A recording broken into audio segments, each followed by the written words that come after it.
Vamos a dar inicio entonces a el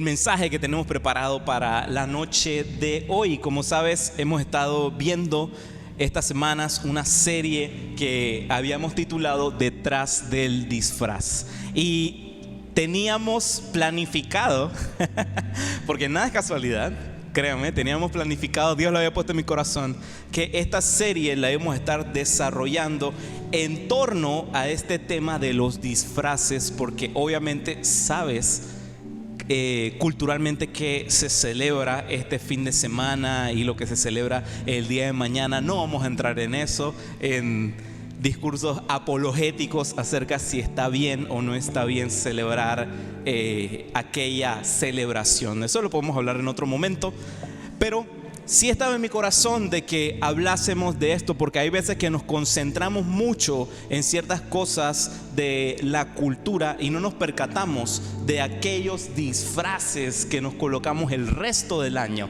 Hablamos tanta polémica acerca de este tema del 31 de octubre y no nos damos cuenta que hay veces disfraces que nos ponemos el resto del año.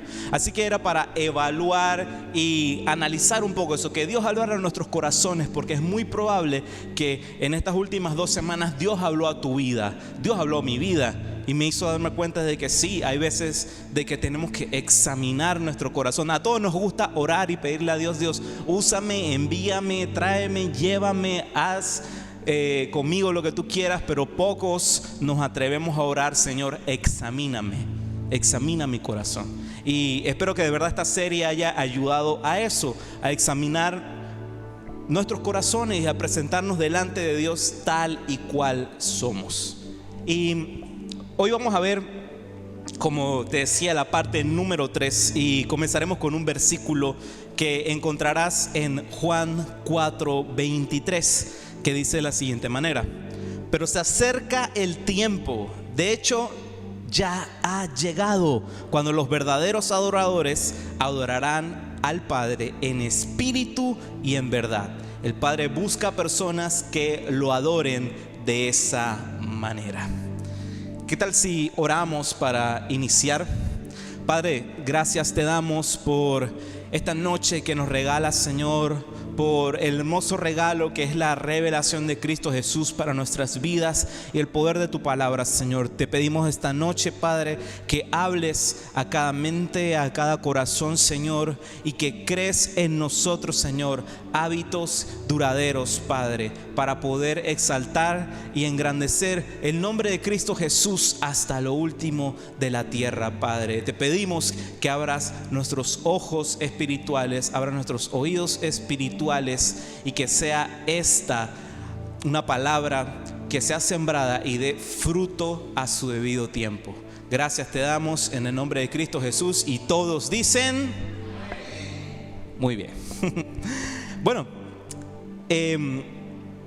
estuvimos viendo este tema de lo de los disfraces, y las últimas semanas habíamos comparado esto a diferentes cosas. Habíamos visto el tema de lo de la publicidad engañosa, el tema de que hay veces que esta sociedad nos enseña que es más importante el aparentar que el ser. Incluso no lo había mencionado, pero hay una frase que dicen mucho los americanos, que se conoce más bien en inglés, que es fake it till you make it.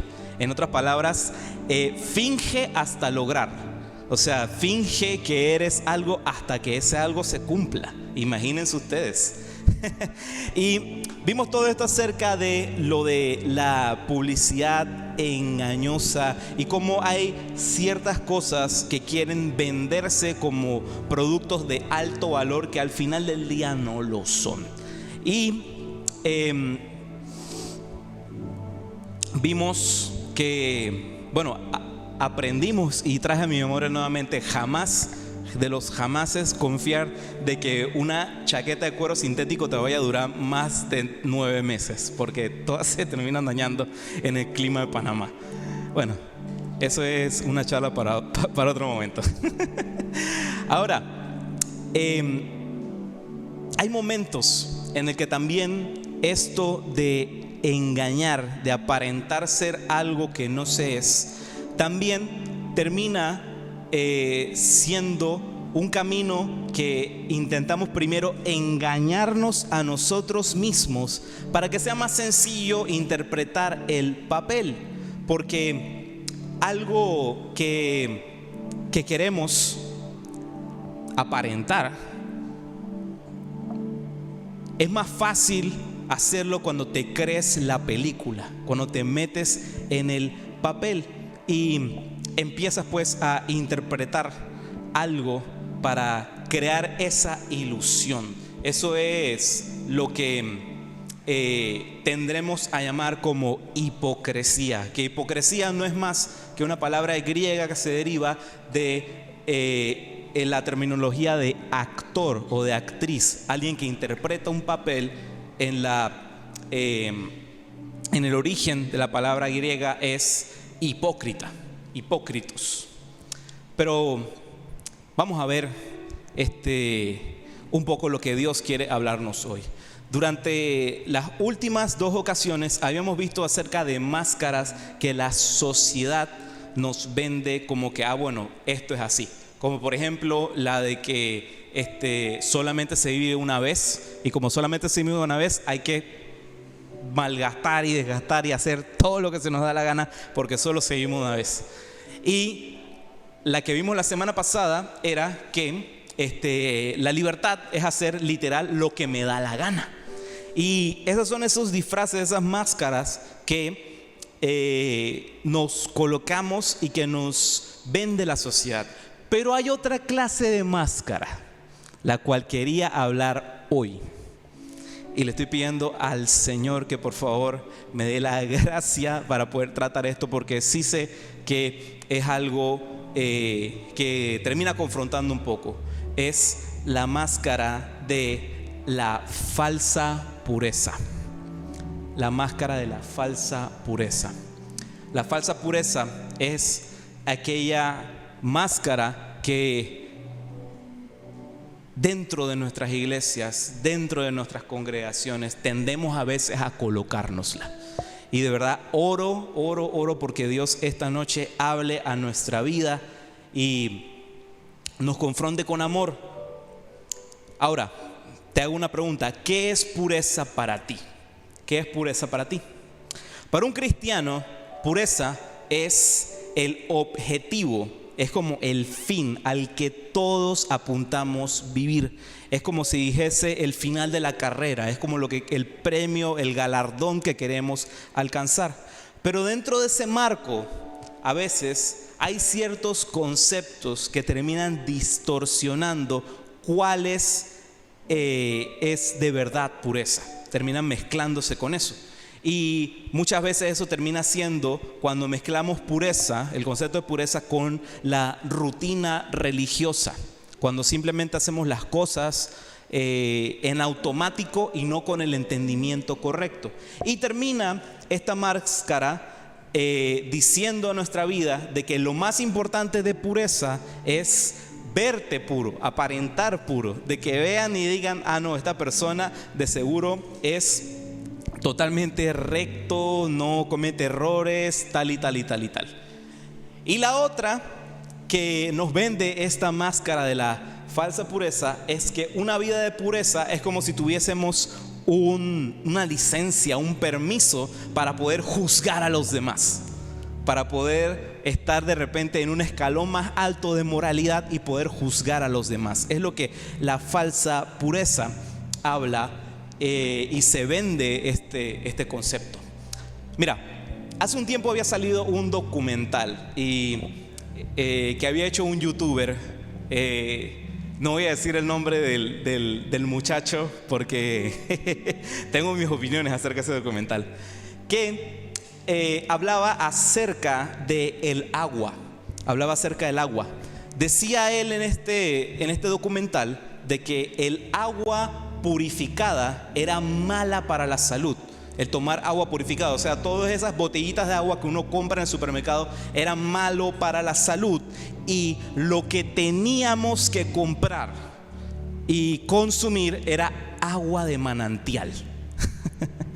Porque según él planteaba y él decía, e incluso hasta en el documental tenía a un ingeniero químico que decía que el agua purificada, si tú la terminabas tomando, dado a que no tenía los minerales que tenía de repente el agua de manantial, terminaba siendo malo para tu salud porque terminaba arrastrando de tu cuerpo los minerales que tú tenías. Y al final del día gente analizó todo eso, lo presentaron, hubieron videos reaccionando a esa cosa y terminó siendo algo total y completamente falso. Porque no, o sea, sencillamente si tu cuerpo no consigue tales minerales del agua, lo va a conseguir de los alimentos de otro lado. O sea, no necesariamente era el agua purificada un mal agua. Pero al final termina explotando la polémica esta y se termina dando cuenta que todo era un esquema para muchacho lanzar su propia marca de agua de manantial. Vendiéndonos la etiqueta, prácticamente, vendiéndonos la etiqueta de que agua de manantial era mejor que agua purificada. Ahora, la Biblia nos cuenta una historia similar, donde podemos ver lo que sucede cuando queremos presentarnos falsamente de manantial o falsamente purificado. ¿Cómo lo quieres decir? Y la historia que te quiero contar durante los siguientes minutos es la historia de la mujer samaritana. La historia de la mujer samaritana la vamos a encontrar en Juan 4, en el Evangelio de Juan, en el capítulo 4. Si tienes tu Biblia contigo, te pido que me sigas porque vamos a estar leyendo todo ese capítulo de pedazo a pedazo. Ahora, un poquito para darte contexto histórico de lo que se está viviendo en ese momento en la vida de Jesús y de sus discípulos. Jesús venía de tener unos altercados fuertes en Judea y sabiendo que había tensiones entre los grupos judíos y que eso estaba aumentando y que aún no era su hora, porque ya Jesús sabía el momento de que iba a ser su hora, él decide, junto con el grupo de sus discípulos, ir para Galilea. Se van para la región de Galilea. Pero en esta ocasión, para llegar a Galilea, la Biblia nos muestra que se hace cierta aclaración, porque Jesús decía que le era necesario pasar primero por Samaria. Era 100% necesario pasar primero por Samaria. Entonces, ocurre algo con esto, porque cuando judíos iban en esta ruta de Judea para Galilea,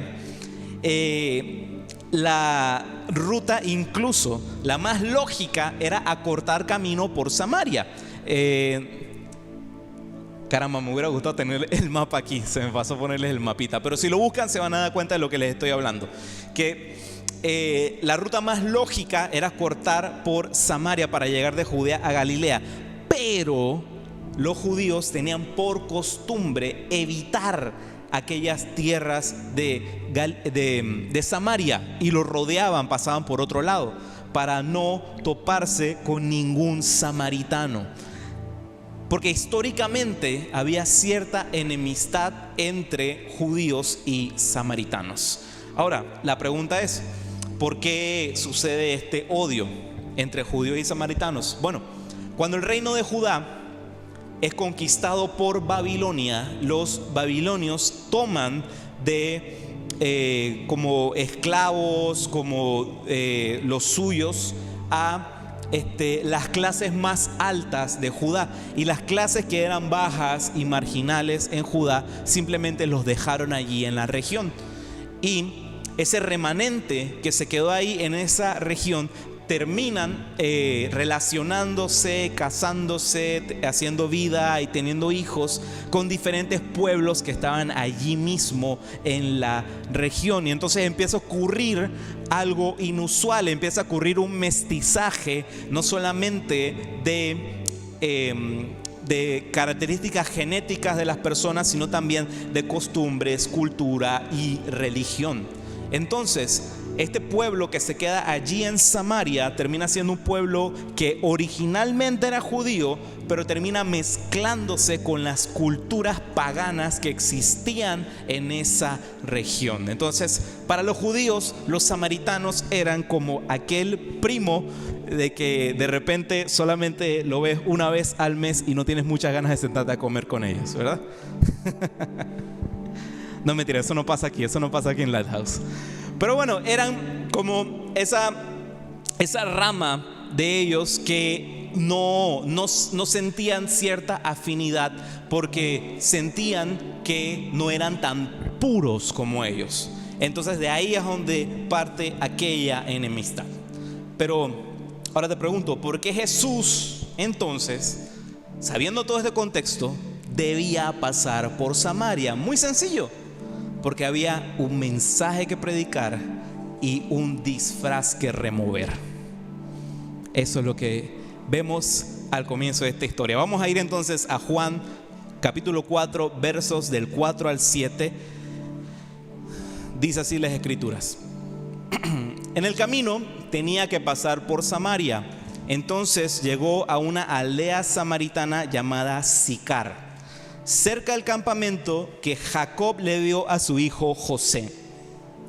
Allí estaba el pozo de Jacob y Jesús, cansado por la larga caminata, se sentó junto al pozo cerca del mediodía. Quédense con eso en la cabeza, cerca del mediodía. Poco después llegó una mujer samaritana a sacar agua y Jesús le dijo: por favor, dame un poco de agua para beber. Mira, Jesús llega a esta región, a Samaria, se sienta junto al pozo. La Biblia nos enseña de que él estaba cansado, de que estaba insolado, lo más seguro. Eso nos recuerda de que Jesús era tanto 100% Dios como 100% humano, porque también se cansaba igual que tú y yo. Y tiene en ese momento Jesús un encuentro un poco inusual con una mujer que llega allí al pozo. ¿Inusual por qué? Inusual por dos razones. Primero que todo, por la hora. Sé que son detallitos que a veces pasan desapercibidos, pero era inusual por la hora porque dice las escrituras que es al mediodía que se da este encuentro. Al mediodía, como buen panameño sabrás que a las 12 en punto PM no es de Dios salir a la calle porque el sol está en su punto, ¿verdad que sí? Imagínense allá.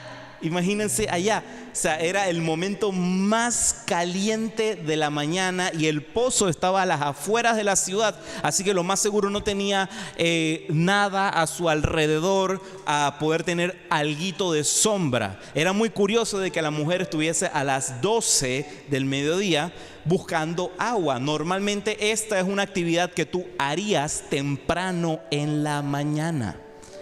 Entonces, lo inusual era la hora. Lo segundo era la situación en la que se daba este encuentro, porque dice las escrituras de que la mujer llegó sola.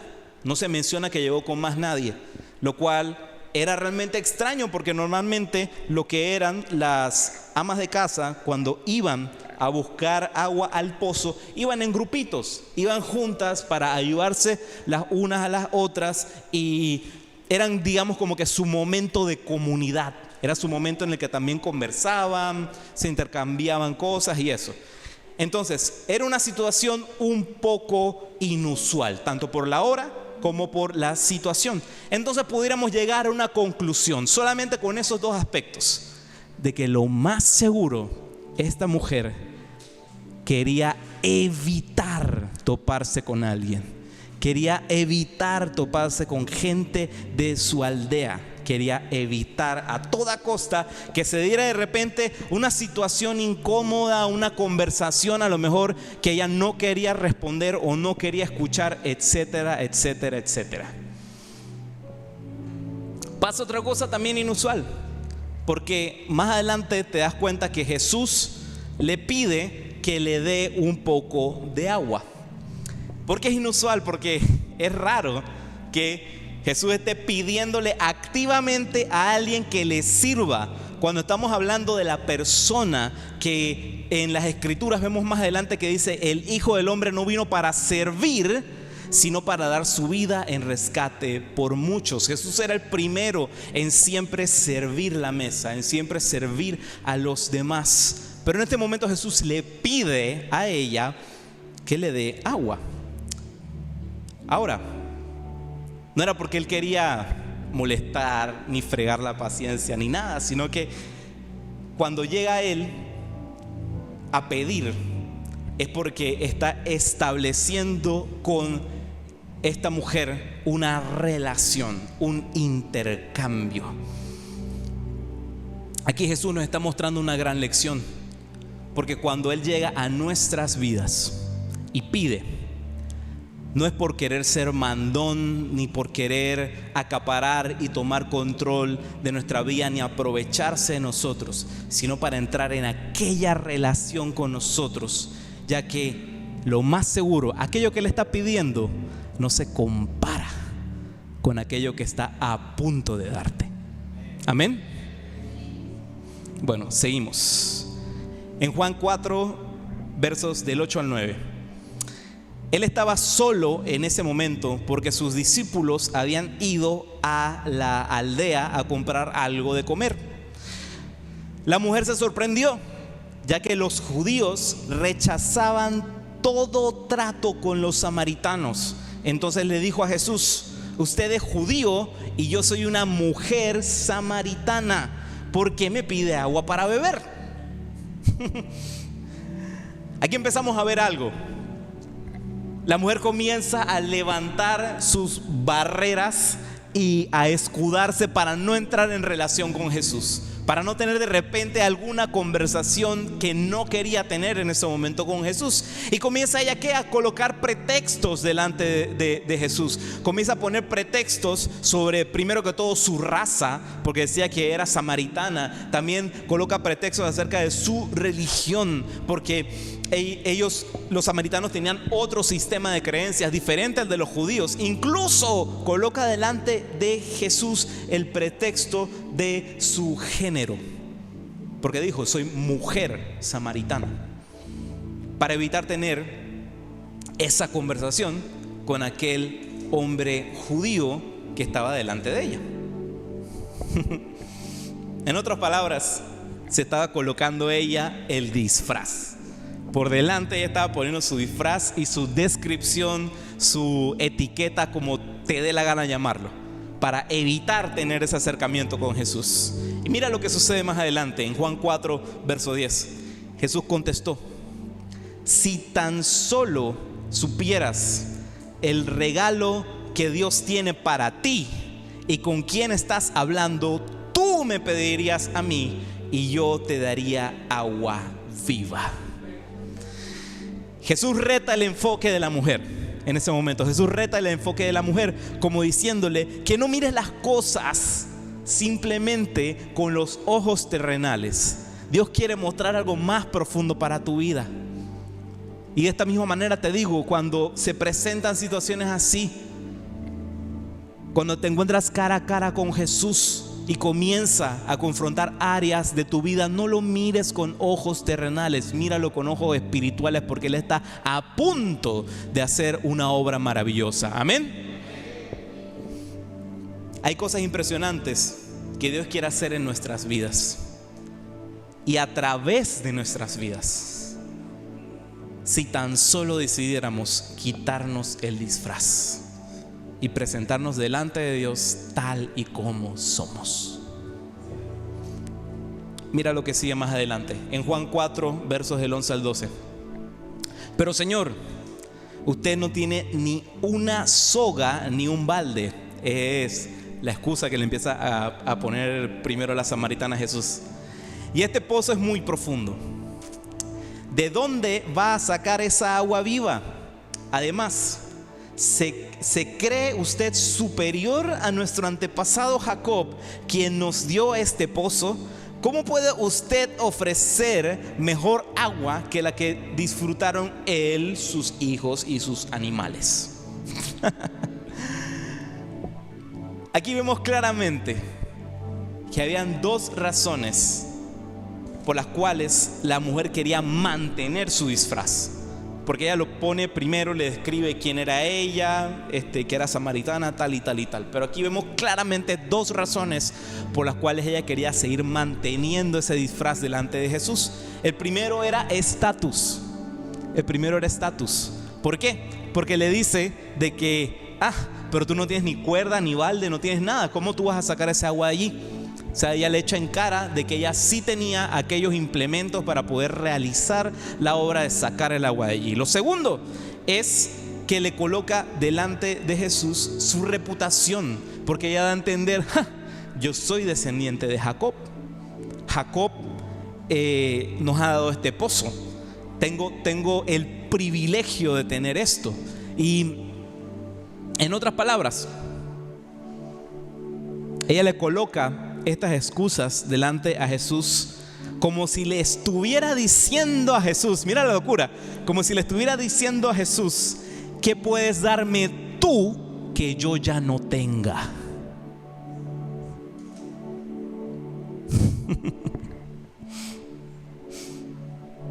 ¿Cuántas veces tendemos a hacer eso nosotros mismos? Poner excusa y excusa y excusa delante de Dios, cosas a las que queremos seguir aferrándonos y aferrándonos y aferrándonos, porque muy dentro, en nuestro núcleo, en nuestro centro, seguimos pensando que Jesús no tiene nada bueno para darme, que ya como estoy bien. Pero Él es bueno. Él es bueno en gran manera. Y créeme que hay mucho más de Dios para la vida de cada uno. ¿Qué tal si le das un aplauso al Señor?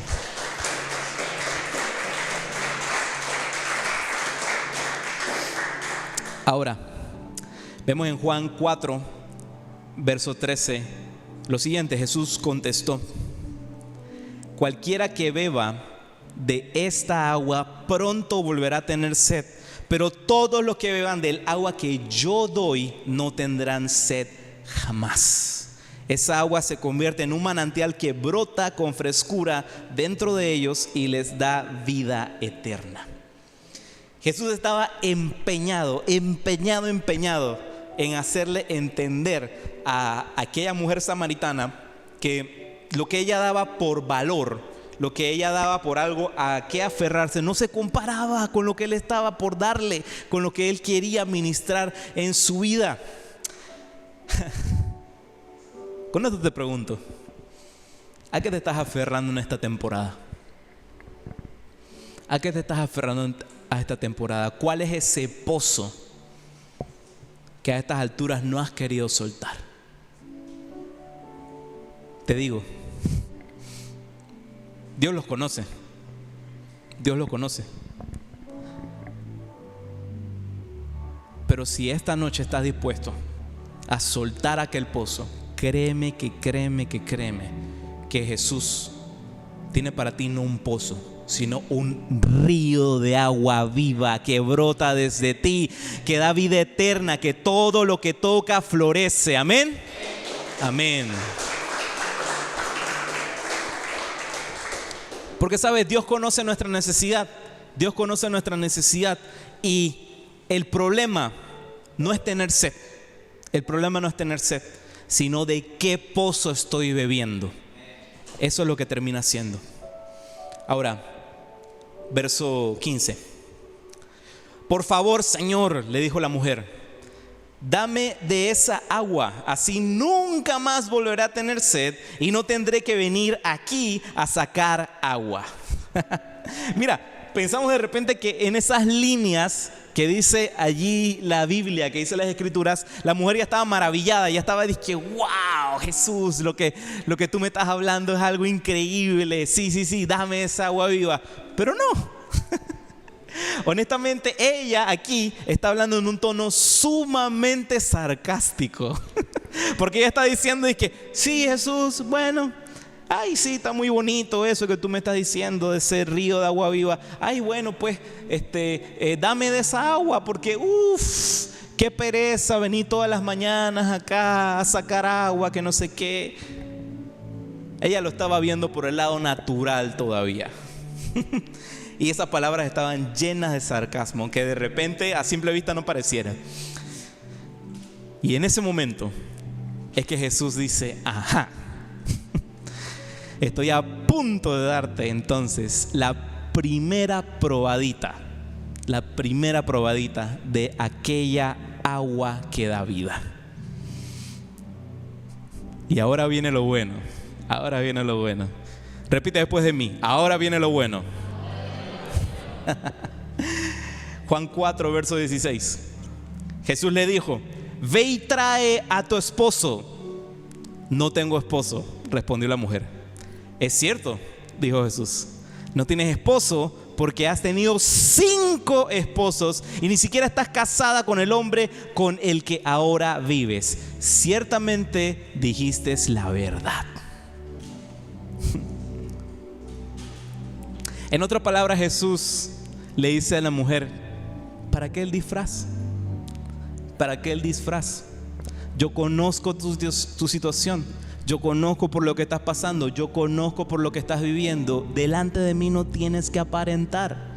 Delante de mí no tienes que aparentar tener una vida perfecta y ser purificado y ser santo. Delante de mí no tienes que aparentar. Porque aún así, conociendo por lo que tú estás pasando, yo estoy aquí contigo. Y sigo aquí contigo. No para juzgarte, sino para restaurarte. Para restaurarte. Hace un tiempo habíamos hablado de la historia de la mujer que fue hallada en adulterio. Y solamente quiero traerte a la memoria de que después de que se fueron cada uno de aquellos que estaban a punto de apedrearla, Jesús le pregunta: ¿dónde están los que te juzgaban? Y ella se quedaba, se fueron. Y él le decía: bueno, ni yo te juzgo. Porque ese no es el papel de Jesús en esto. El papel de Jesús en esto es restaurar tu vida, conectarte nuevamente con el Padre. Amén. Amén. No vengo a tu encuentro porque seas perfecta o perfecto. Vengo a tu encuentro porque sé que me necesitas. Porque sé que me necesitas. La mujer le decía a Jesús: hey, yo no tengo un problema, todo está perfectamente bien, tengo todo lo que necesito, todo está bien en mi vida. Todo eso era lo que la mujer le estuvo diciendo hasta el momento Pero Jesús le dice: ah, claro, no tienes un problema, tienes 5 y tienes un 6º problema en camino. Wow. Porque si pensamos un poquito este contexto, hoy en día es un tema tan normal, tan natural, y lo más seguro tú conocerás a alguna persona que ha tenido más de un matrimonio, que de repente se ha divorciado más de una vez y se ha casado más de una vez. Pero quiero traerte un poquito al contexto de este momento, porque eso es algo que vemos de una manera más normal y más cotidiana hoy en día. Pero seamos honestos, esta era una mujer palestina de Samaria que se había casado 5 veces. O sea, no estamos hablando de una sociedad en la cual este tema del divorcio y del matrimonio era así tan común como lo que vemos hoy en día. Así que aquí lo más seguro fue 2 razones por las cuales esta mujer tuvo esos 5 esposos. Número 1, me atrevo a decir de que a lo mejor era así estilo Viuda Negra. Yo no sé si le ponía veneno de rata a los esposos que todos terminaron. O de repente los coleccionaba, pues tenía bastantes trofeos, bastantes esposos, qué sé yo. Pero sí era una situación poco usual lo que estaba viviendo esta mujer. Ahora, verso 19 dice: Señor, dijo la mujer, seguro que usted es profeta. Así que dígame, ¿por qué ustedes los judíos insisten en que Jerusalén es el único lugar donde se debe adorar, mientras que nosotros los samaritanos afirmamos que es aquí en el monte Gerizim donde adoraron nuestros antepasados? Otra vez la mujer con el sarcasmo. Si al comienzo que Jesús le puso ¡pau! Ahí delante de ella, no, aguanta. Tú sí tienes una situación que necesitas atender. Ella seguía aferrada a tratar de esquivar y tratar de cambiar la conversación. Porque aquí vemos que es difícil verte a cara con tu problema cuando niegas tu necesidad de Dios. Cuando niegas tu necesidad de Dios, siempre vas a poner por delante excusas. ¿Y qué es lo que sucede con esta mujer? Ella empieza a filosofar en ese momento con Jesús trivialidades, como si fuese de repente una persona muy piadosa, que conocía mucho las escrituras, porque ojo, te vuelvo a traer en contexto, los samaritanos sí venían de la cultura y de las creencias judías. Ellas sí habían crecido con la ley. Ellos conocían la ley. Entonces ella comienza a hablarle de esto y comienza a filosofar en qué sitio es que se debe o no adorar. Mira, nosotros tenemos a hacer esto con Dios más veces de lo que pensamos. Porque a veces inconscientemente huimos cuando Dios confronta áreas de nuestra vida, temporadas incluso, en las que decidimos nosotros, para no entrar en conversaciones incómodas, colocarnos el disfraz de la falsa pureza. Porque comenzamos a negociar con nosotros mismos y a decirnos, oye, pero yo estoy bien. Si yo hago mi devocional todos los días, yo oro todos los días cuando me levanto en la mañana, yo vengo los domingos a la iglesia, yo me conecto a los tiempos de oración, yo cumplo, en otras palabras, con mi cuota semanal de cristiano. Pero el cristianismo no se trata de eso. El cristianismo no se trata de cumplir con una cuota o con cosas que debemos hacer para aparentar ser más santos, para aparentar estar a la diestra del Padre. De eso no se trata el cristianismo. El cristianismo no se trata de interpretar un papel de santo, sino de vivir una vida en santificación. Porque es un proceso. La salvación es algo que se da en el momento, pero la santificación es un proceso. Toma tiempo. Hay cosas que te digo, y aquí estoy delante de Dios y puedo desnudar mi corazón delante de ti. Todavía hay cosas con las que yo lucho. Todavía lucho con a veces temporadas de depresión, a veces temporadas de tristeza, de desorganización en diferentes temas. Y a veces lucho con eso. Pero lo que siempre trae Dios nuevamente a mi vida es que cada mañana estreno misericordia. Cada mañana yo me paro y créeme, y estoy totalmente consciente, yo no soy una buena persona. Hay muchas cosas que todavía Dios sigue trabajando en mi vida. Pero a la mañana siguiente sale el sol y nueva misericordia. Y a la mañana siguiente sale el sol y nueva misericordia. Y nueva misericordia. Y nueva misericordia. Y nueva misericordia. Amén. Así es Dios. Te dejo con este pensamiento, no te confundas. Jesús no murió en la cruz para llenar sillas en un edificio. Jesús murió en la cruz para transformar corazones. Vemos en el versículo 21, Jesús contesta: créeme, querida mujer, que se acerca el tiempo en que no tendrá importancia si se adora al Padre en este monte o en Jerusalén. Ustedes, los samaritanos, saben muy poco acerca de aquel a quien adoran. Mientras que nosotros, los judíos, conocemos bien a quién adoramos, porque la salvación viene por medio de los judíos. Pero se acerca el tiempo. Voy a parar aquí un momentito. Ahorita este versículo que te voy a leer es uno de los versículos más tergiversados de la palabra de Dios. Ya vas a ver por qué. Pero se acerca el tiempo, de hecho ya ha llegado, cuando los verdaderos adoradores adorarán al Padre en espíritu y en verdad. El Padre busca personas que lo adoren de esa manera, pues Dios es espíritu, por eso todos los que lo adoran deben hacerlo en espíritu y en verdad. Juan 4:23.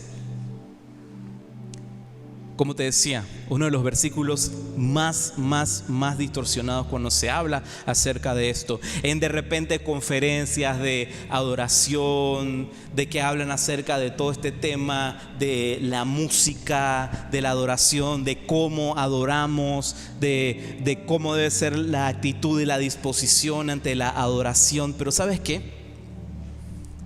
Adoración no es cantar. Adoración no tiene nada que ver con música. Cero. No tiene nada que ver con música. La primera vez que en la Biblia se menciona el término adoración, no fue con música. No fue con música. La primera vez que se menciona el término adoración en la Biblia no fue con música. La primera vez que se menciona adoración fue la vez en la que Abraham obedece la voz de Dios y da a su hijo amado Isaac como ofrenda de sacrificio. Lo vas a encontrar en Génesis 22, verso 5. Dice de la siguiente manera: quédense aquí con el burro, dijo Abraham a sus siervos. El muchacho y yo seguiremos un poco más adelante. Allí adoraremos y volveremos enseguida. Te explico un poquito. Abraham le dice a sus sirvientes que se iría con su hijo al monte a adorar a Dios. Abraham no llevaba con él ni una pandereta, ni una guitarra, ni un cajón peruano. ¿Sabes lo que llevaba Abraham en sus manos? Llevaba un cuchillo, llevaba leña, llevaba fuego y llevaba a su hijo. Eso es lo que Abraham llevaba al monte para adorar. A simple vista, leyendo esto, esta historia, terminarías pensando que Dios es un sanguinario, que Abraham es un genocida. Pero la realidad, te digo, que pasa aquí, que a veces cuando no se estudia la palabra de Dios y no se entiende el contexto de las cosas, es que incluso Isaac era 100% consciente de lo que estaba por sucederle. Porque Isaac no era un niño chiquito de que no sabía lo que estaba pasando. Dicen algunos teólogos de que probablemente Isaac pudo haber tenido la edad de 13 años. Así que era totalmente consciente de lo que pasaría en ese momento.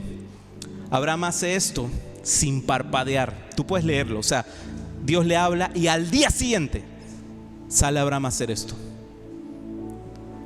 ¿Pero por qué? Porque Abraham conocía quién era su Dios. Abraham sabía quién era Dios. Abraham estaba totalmente convencido quién era Dios y que su Dios era poderoso, y su hijo también lo sabía. Es más, lo más seguro, Abraham estaba tan convencido de que él sabía de que si su hijo moría esa tarde, Dios era lo suficientemente poderoso como para levantarlo de entre los muertos.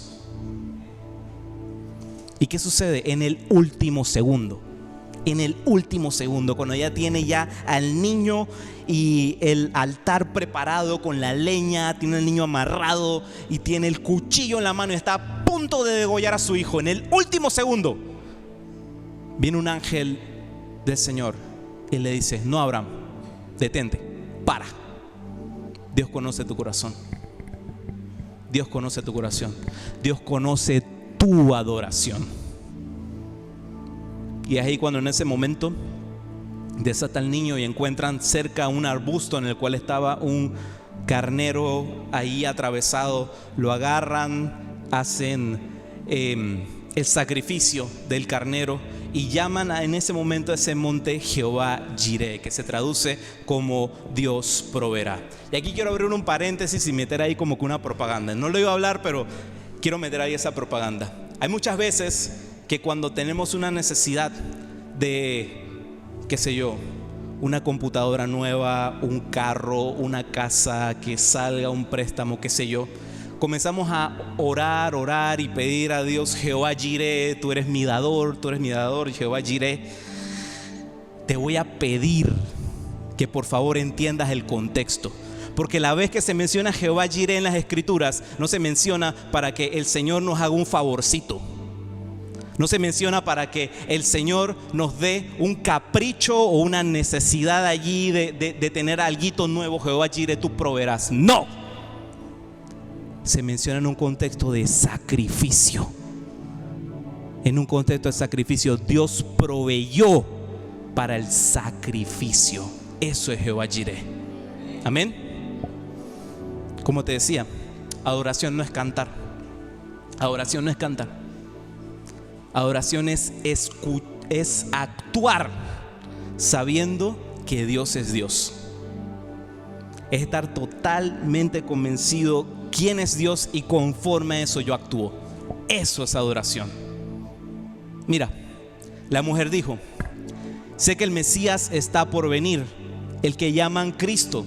Cuando Él venga nos explicará todas las cosas. Entonces Jesús le dijo: yo soy el Mesías. Justo en ese momento volvieron sus discípulos, se sorprendieron al ver que Jesús hablaba con una mujer, pero ninguno se atrevió a preguntarle: ¿qué quieres de ella? Porque le hablas a ella, pues. La mujer dejó su cántaro ahí al lado del pozo y salió corriendo a la aldea, mientras les decía a todos en la aldea: vengan a ver un hombre que me dijo todo lo que he hecho en mi vida. ¿No será este el Mesías? Así que la gente salió de la aldea para verlo. Mira, a veces me cansa cuando de repente dicen de que el cristianismo es sumamente machista, de que en la Biblia no se le da su lugar a la mujer, etcétera, etcétera, etcétera. Esas son muchas mentiras asquerosas que dice la sociedad hoy en día. Ese versículo nos enseña que la primera persona en las escrituras a la que se le revela Cristo como el Mesías no fue a los discípulos, fue esta mujer. Fue a esta mujer samaritana. Los discípulos todavía no tenían idea. O sea, caminaban con Jesús como si fuera su maestro, como si fuera su rabí, pero no tenían todavía la revelación de que Él era el Mesías, de que Él era el Hijo de Dios que tanto estaban esperando los judíos. Con esto te digo, Jesús no es amigo de gente perfecta, sino de gente pecadora. Él vino a buscar aquello que se había perdido, a las ovejas perdidas. Esos son los que busca Jesús. No aquellos que a los cuatro vientos gritan que son perfectos, que llevan esa máscara, ese disfraz de falsa pureza. No. Jesús viene a buscar a aquellas personas que delante de Él desnudan su corazón y le dicen: Señor, esto y esto falta en mi vida, este y este error es con lo que estoy lidiando, sálvame. Son aquellos a los que Dios busca. Cuando la mujer recibe la revelación, deja su cántaro en el pozo y vuelve corriendo a la aldea. ¿Sabes qué? Esto es señal de que ella estaba dejando atrás todo aquello que ella había conocido como verdadero, todo aquello a lo que ella había decidido aferrarse, y por primera vez en su vida tenía la certeza de ya no querer beber más de aquel pozo, de ya no querer tomar aquella agua que solamente la tenía esclavizada, aquella fachada que ella seguía manteniendo delante de los demás. Te decía hace un momento, Dios conoce nuestros pozos. Dios conoce nuestros pozos, porque delante de Él se caen las apariencias, se caen los disfraces, no existe coberturas delante de Él. Vas a querer cubrir tu desnudez con una hojita de higo, pero no te va a alcanzar. No te va a alcanzar. Delante de Dios no te va a alcanzar. Vemos que la vida de esta mujer es impactada de tal manera que todos en su pueblo, quienes lo conocían, quienes lo más seguro sabían cuál era la reputación de esta mujer, lo que ella había hecho, lo que había vivido, todos habían visto lo que Jesús había hecho en su vida, lo cual no sale de repente en este versículo que te leí hace un momento, porque ella dice de que vengan a ver, a conocer este hombre que me dijo todo lo que había hecho. Pero ahí le agrego algo, porque es el espíritu detrás de esa frase. Vengan a conocer a este hombre que me conoce por completo y aún así me ama. Ese es Jesús. Ese es Jesús. El poder del testimonio, lo más impactante para compartirle a alguien, es lo que Dios ha hecho en tu vida. El poder del testimonio, eso nadie lo puede refutar. Más que ponerte a filosofar sobre este versículo dice esto, este versículo dice lo otro, tal y tal y tal y tal. No. Lo que Dios ha hecho en tu vida es una prueba que nadie puede negar. Nadie puede negar.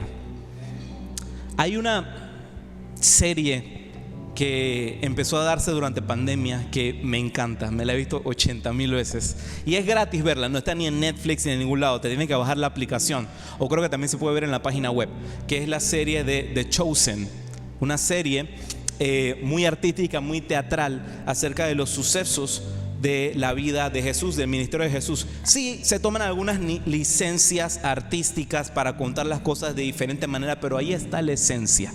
Ahí está la esencia de lo que era el ministerio de Jesús. Y hay una escena que me parte el corazón cada vez que la vuelvo a ver.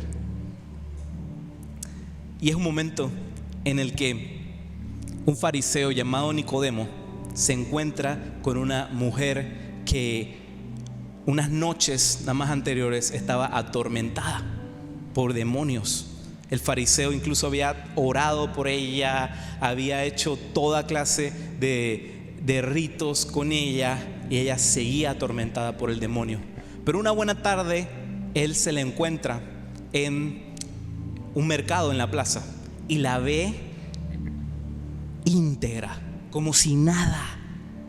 Es más, la aborda y le dice, se llama María, la aborda y le dice que María, ¿te acuerdas de mí? Y él le dice, no sé quién eres tú. Y dice que, oye, pero hace unas noches nada más yo estaba atendiéndote porque estabas como loca, estabas endemoniada. O sea, todas estas cosas que tú manifestabas, cosas que rompías en la casa, estabas hecho un desastre. ¿Cómo estás ahora así? ¿Qué fue lo que pasó? ¿Qué te sucedió? ¿Quién te cambió? ¿Lo conoces? Y ella dice lo siguiente: lo único que sé es que solía ser de una manera y ahora soy completamente diferente. Y lo que sucedió en medio de eso fue Él. Y sí lo conozco y lo conoceré por el resto de mi vida. Amén.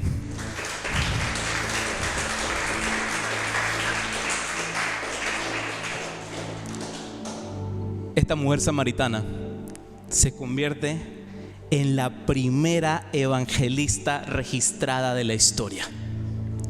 Ella muestra su testimonio en el momento, en el momento. Ni siquiera de que hay preparación para compartir tu testimonio. No, en el momento habla con toda la gente de su aldea y les muestra lo que Jesús había hecho en su vida, y todos creyeron.